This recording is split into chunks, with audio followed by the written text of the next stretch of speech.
immune-mediated cell destruction. So we're going to talk about non-immune hemolysis, immune response, complement cascade, and immune hemolysis. So we'll talk about all of them, primarily focusing on the immune hemolysis piece. So, hemolyzed blood sample is okay for testing a blood bank. Like I talked about, you can go in and you can scoop the blood off the trauma room floor and test it. It's not part of protocol. It's not okay to really do that. But that blood, it doesn't matter what kind of blood we have. It's not okay for chemistry. It's not okay for co-ed. You've learned a little bit about that in BLS lab, right? The hemolysis can affect a lot of results, such as potassium and your coagulation cascade, things like that. One of the things you have to note, though, is you have to note the presence of the hemolysis before you do the testing, because hemolysis is a positive reaction. So if you start with hemolysis, remember how I talk about you have to like mentally tear, like do the tear in your brain when you're looking through the urinalysis cup for turbidity? You're doing the same thing. You have to tear that original hemolysis off. Did it become more hemolytic? That's really significant. If it's still the same, that's not. So types of non-immune hemolysis. Traumatic stick. We get hemolytic sticks all the time. It happens. You know, there's jokes out there about, oh, give it to the lab, they'll put it in the Hemolyzer 3000, you know, because they say that we intentionally hemolyze the blood. There's a lot of this out there. We've talked about that, right? But traumatic sticks, the most common cause of hemolysis of a sample is going to be just a bad stick. You do it with a syringe, you pull too hard, too fast, and you're going to hemolyze all those cells as they're coming into the tube. Temperature extremes, burn patients. Burn patients have automatically, I mean, their entire body is full of hemolysis. Hypotonic solutions, drowning victims. IV solutions, D5W. This is why we never draw above an IV site, right? Because we don't want to catch all the IV solution in our tube. Pumps, ECMO, external cardiac.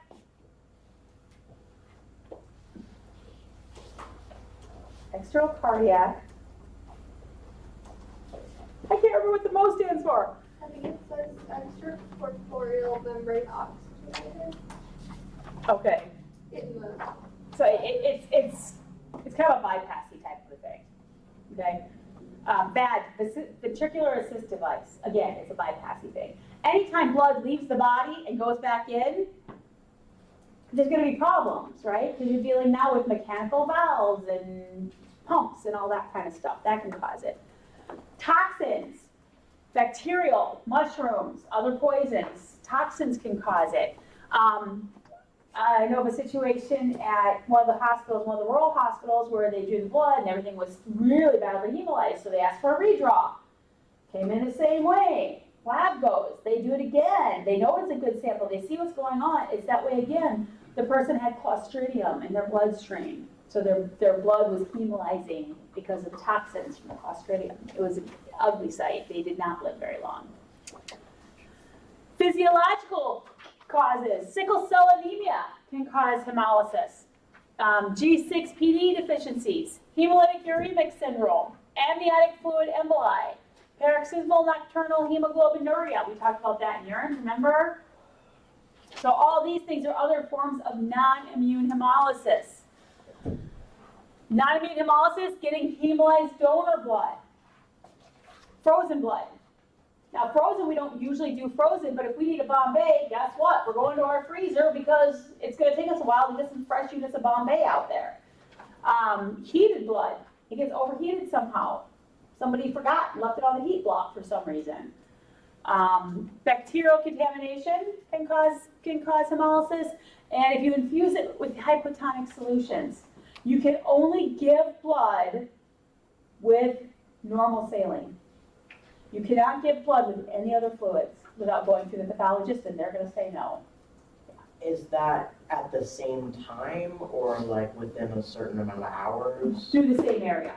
Okay. Like to the way, like if you're giving it in another arm, it's not going to be a problem. Okay. But when you infuse blood, usually you're infusing it with something else, like with normal saline, to help it infuse.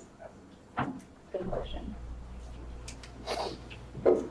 So immune hemolysis. So that was all non-immune hemolysis.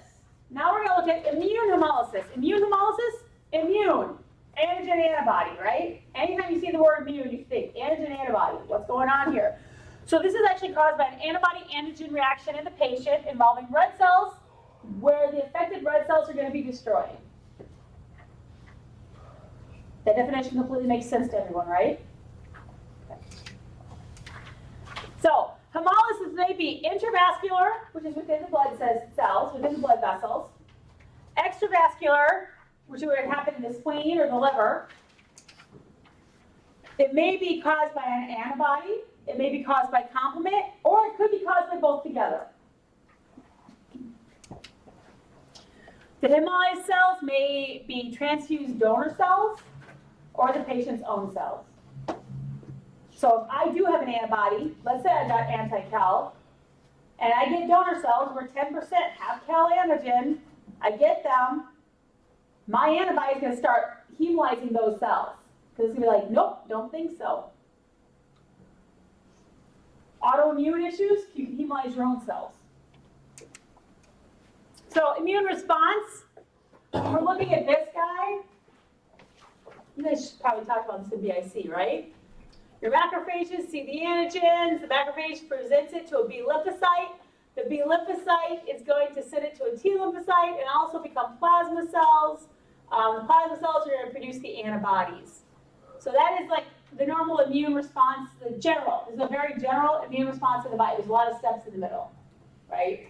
I'm sure that you guys talked about some of those steps, but there's a whole lot of those steps in the middle. But that's just the general kind of overview. That's what immune response is. The antigen gets presented, you're going to make antibodies against it. Immune response after a blood transfusion, exposure to an antigen. This is your IgM. It's going to go up, and then it's going to go back to baseline, right? Secondary, this is your IgG. First response, they go up and down. Second response, IgM is going to go up and back down, but look at your IgG. It's going to spike. We've seen this graph. We talked about this graph during our first lecture. We talked about this graph during BIC. A similar one, the same one, right? But we understand that amniotic response, that secondary response, is going to be bigger, faster in IgG. Anytime you see IgG, you know you have a longer term situation over the IgM. See, IgM, it's an acute situation. So, factors that are going to determine if a patient's going to make antibodies post-transfusion. Immunogenicity of the antigens. Like I said, cal, the Ds, the Es, the Cs. Those guys are really good, right? So, immunogenicity. Whoa, there's a word for you. Degree of foreignness, size and complexity. How much is given? The patient, in that case, if they would have realized right away there was a problem, they would have said, well, time out, stop the blood, and they wouldn't have had as much problem, but they just kept giving it, which is going to make bigger reactions, more reactions, right? So the amount of antigen-positive blood given, and then the general health and immune status of the recipient. This is one of those situations where if you're not very healthy and your immune system stinks, you're in better shape if you're going to get mismatched blood. Most of us, however, our immune systems are pretty decent and we're pretty healthy, so we get mismatched blood, and our immune system is going to go, you know, and it's going to start going crazy. So, causes of immune hemolysis, allo-antibodies, hemolytic transfusion reactions, and hemolytic disease of the newborn. Transfusion reactions, we get blood, so let's say I had cal. But over time, that amount goes down. Let's go back to that other graph. So see, I got exposed, I had some anti-cal made, but it went down, now it's below detection. But then I get exposed again, and it spikes up. But when we look at that pre-screen, my screen was negative. What happened? My screen was negative. How'd the antibodies go up? Well, they've been there before, they just fell below, and nobody's ever seen them at that point. Hemolytic disease of the newborn. Mom has antibodies, dad gave the baby the antigen. Autoantibodies, warm autoimmune hemolytic cold agglutinin disease. We talked a little about those, we'll talk about them again later. But antibodies you make against yourself. Drug-induced antibodies, certain drugs are going to induce antibodies that are similar enough to the antigens on the red cells, we're going to see problems. And then complement, C3b and the membrane attack complex, which you learned about in BIC.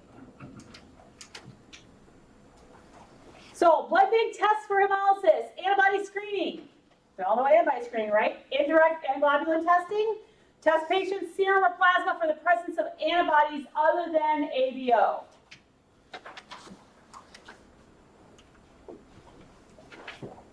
Why don't we catch ABO with screens? Isn't it all O blood? It's all O blood. Screen cell 1, 2, and 3 are O blood. 1 and 2 are O positive, 3 is O negative. Do you remember that from when we talked about RH all that time ago? Big R1, screen 1. Screen 2 is big R2, big R2. Screen 3 is little r, little r. Screen's always set up that way. Red cell antigen, test patient or donor red cells for the presence of antigens other than ABRH. Because we look for the ABRH in the type, right? So every patient gets a type, they get an ABRH type, where we're looking for those antigens. When you find a positive antibody and you work your way through, we antigen type at the very end. We antigen type the donors to make sure they don't have it. We antigen type the patient to verify they don't have it. Because if we think it's an anti-kel, but then we type the patient's kel positive, that doesn't make sense. So it's something that looks like a kel, but it's hiding underneath it somewhere. So we have to do more digging. They wouldn't suspect an autoantibody? Not if it's only in a couple of the cells. And it depends on what's happening with the patient cell, because we look at that autocontrol and see what's happening. Right. That becomes kind of it could potentially just happen to be a low frequency antigen that shows up on the 2 cell panels that have kel. Because really on a panel of 10, only 2 of them have kel. So it could just be a fluke that those ones also had. And we talk about the 6, but there's actually a whole lot more. You know, we talked about Colton a little bit, we talked about, right, there's a bunch of them out there, so it could be something like that. Direct antiglobulin testing. Test patient red cells to see if they have been coated in vivo with IgG antibodies or complement molecules. When we get back from spring break on that Friday, we're going to be doing DATs. It's a mandatory open lab. So plan for it. I will have everybody sign up. We're going to have everybody, instead of being 10:30 to 12:30, we're going to have one group come in 9:30 to 11:30 and one come in 11:30 to 1:30. So well, half the group's going to come in an hour early and half the group's going to stay an hour late. So we can set those up closer to the time. And that's the week after spring break? Yep, the Friday after spring break.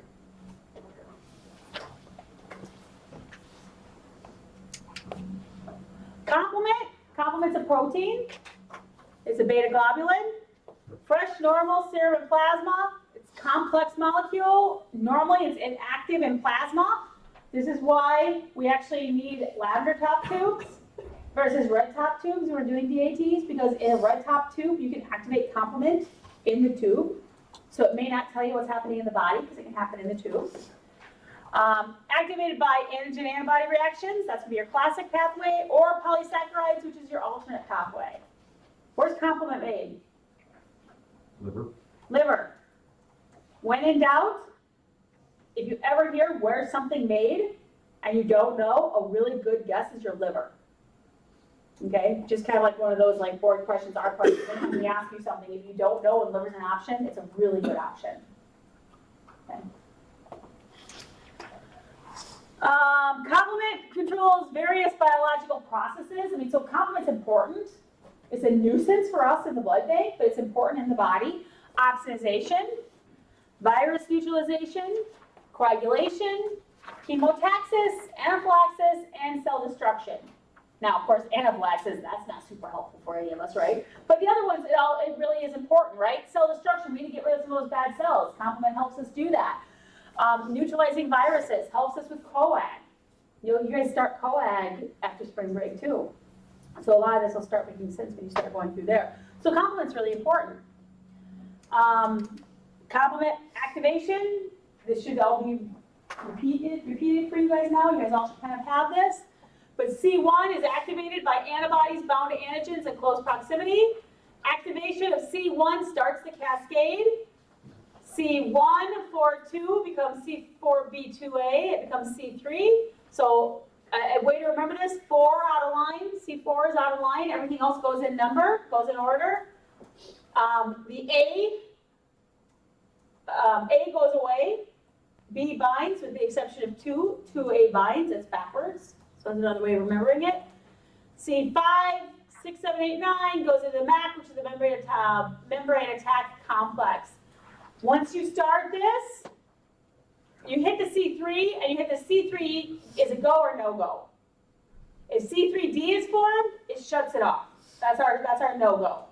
If C3D is not formed, goes 5, 6, 7, 8, 9, drills a little hole, and destroys the cell membrane.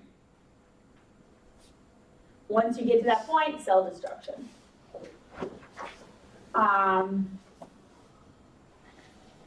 All the breakdown products are going to enter circulation. They're all going to form other biological functions. The alternate pathway starts at C4B2A, which is C3 convertase. Those are the only 2 pathways that blood bank really gets involved in. So intravascular hemolysis, red cell destruction takes place in the circulation, so within the vessels. Caused by complement cascade going through MAC. Red serum, red unit due to free hemoglobin from the hemolyzed cells, oftentimes may be fatal. If you start seeing red urine, that's problematic. So intravascular hemolysis, many adjacent antigens are going to, by bound antibody, great deal of complement gets activated, C3D does not get formed, so you're rapidly going to get through the MAC. So here we have donor cells, recipient complement fixing antibody. It's going to activate complement, and you're going to start hemolyzing the red cells, red plasma, red urine. Antibodies that can cause intravascular hemolysis, ABO, autoanti-I, Donner-Landsteiner, and Bell, and any complement-binding IgG, like, for example, the KIT. So these are all IgMs, because IgMs are all really good at complement binding. IgGs, some are. Clinical signs, sudden drop in blood pressure. This is why you have to check all 4 of these vitals multiple times and watch for trends. Sudden drop in blood pressure, respiratory difficulties, increased heart rate, increased anxiety. Like I said, your body knows something's wrong. Your anxiety is going to go through the roof here.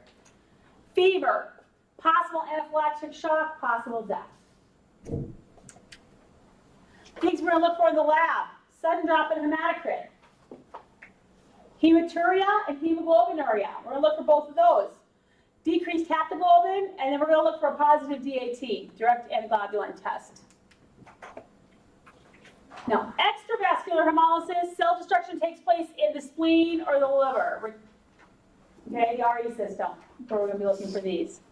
Receptors in the spleen sense antibody-coated cells and remove them. Have you guys talked about schistocytes yet in hematology, or they don't call them, bite cells? Yeah. Okay, we used to call them schistocytes. I love that word. Bite cells, right? So it's going through the spleen, and the spleen's like, oops, that's not supposed to be there. Whoop, and takes a bite out of it, right? So that is what we're talking about when we're talking about extravascular hemolysis. Is in the spleen's starting to take these little bites out of the cells, and eventually kind of destroys the cell, right? You end up having too many bites out of it.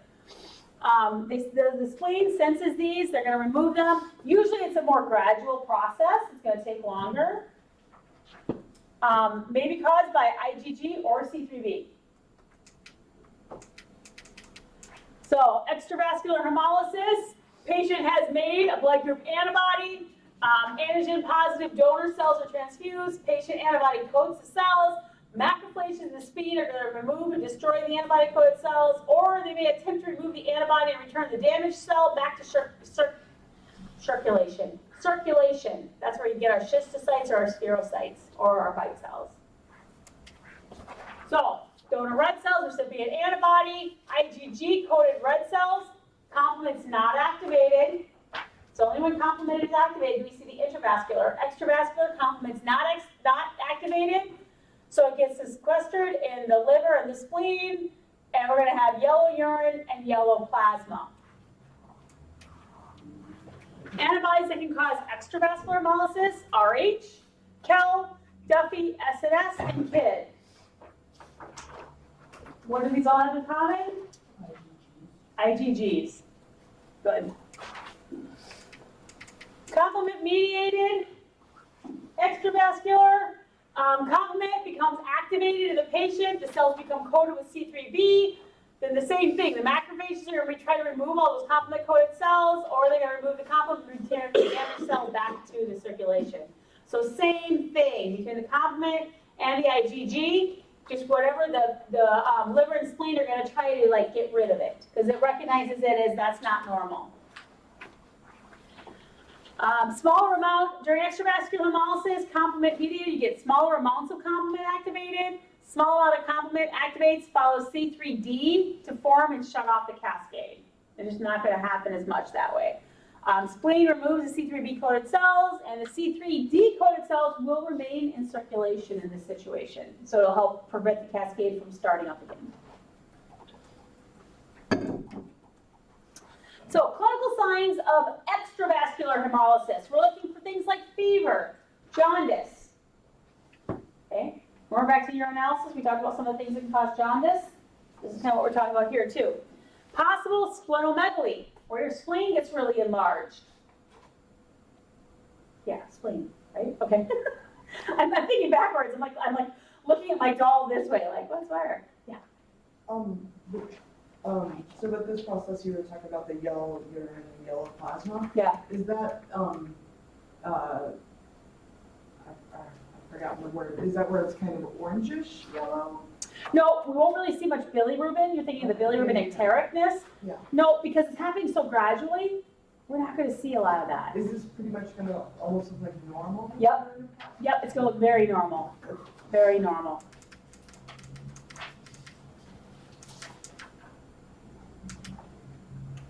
There we go. I lost track of where I was, sorry. So splenomegaly, because the spleen is going to start sequestering all that and hanging on, and it takes a while for those things to like go away, right? I mean, the body just can't just say, okay, boop, gone. Apoptosis takes time, so the spleen can enlarge. Anybody here ever have mono with an enlarged spleen? It was super, super common in people that get mono because the spleen is trying to like grab all those bad mono cells, and it can get super enlarged. So that's where a lot of people know about it, is because they had mono at some point. Weakness and dizziness. You possibly have some weakness and dizziness, and lymphadenopathy. That word always takes me 3 times to get out right. Lymphadenopathy. Where your lymph nodes are going to get swollen. Because again, it's trying to sequester all these like pieces, right? Laboratory findings. Hematology is going to be a gradually falling hematocrit versus intravascular is rapid. So this will be a gradual falling. Reticulocytosis. You guys have done retics, right, already? You guys do retic counts yet? We learned about it, but we haven't done the counts yet. I don't Here, we think. haven't really done much. Okay, but you know what they're talking about, right? Where the bone marrow is spitting out the early cells, so they still have some of their nuclear material in it. So all of a sudden, instead, what's a normal number? Do you guys remember from heme? 1%, right? Somewhere around 1%. You're suddenly going to have like 5%, 6%. You're going to have all this higher number. It's like, whoa, what's going on? Why is the bone marrow spitting out these early cells so much? Am I right? 1-ish%? Okay. Over 2 is like a sufficient response to. If the RPI, if it's over 2, then it's a sufficient response to the unit. Yeah. So anything over 2, we're like, whoa, what's going on, right? I've been taught heme for a long time, so I'm so proud of myself for remembering these numbers, because my numbers don't stick in my brain well. Abnormal peripheral smear. We're going to get polychromasia, spherocytes, schistocytes. It's not schistocytes. I'm going to go through my entire program and get rid of all my schistocyte words. Isn't that a fun word, though? Schistocyte?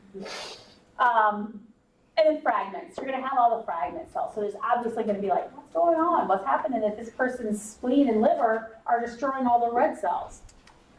Chemistry, we're going to have, these don't necessarily make a lot of sense to you yet. They will next semester. Rising bilirubin, rising LDH, and a decreased haptoglobin. Which haptoglobin you guys have talked about, right, in hematology? So, and you talk about bilirubin in urine, so some of those make some sense. Other blood bank signs we might see, a positive antibody screen, IgG blood group. Remember that second spike where it goes up? It's like, oh, there it is. That would have been nice to have before I gave them some blood that had the antigen. Antigen typing, we're going to look for corresponding antigen present. Transfusion reactions, we're going to look for the donor cells. HDN, we're going to look for fetal cells or paternal cells to see if they have the antigens. We're looking for positive DAT, IgG, or complement coding cells in the patient. We're going to look for that. So other blood bank tests we're going to do, antibody screen, red cell antigen typing, direct antiglobulin, because all these tests involve IgG antibodies or complement components. They are determined by special technique as antiglobulin testing. We talked about antiglobulin testing a few weeks ago. Direct, we pull from the body to see if it happened in the body. Indirect, we put two things in the tube to see if they react.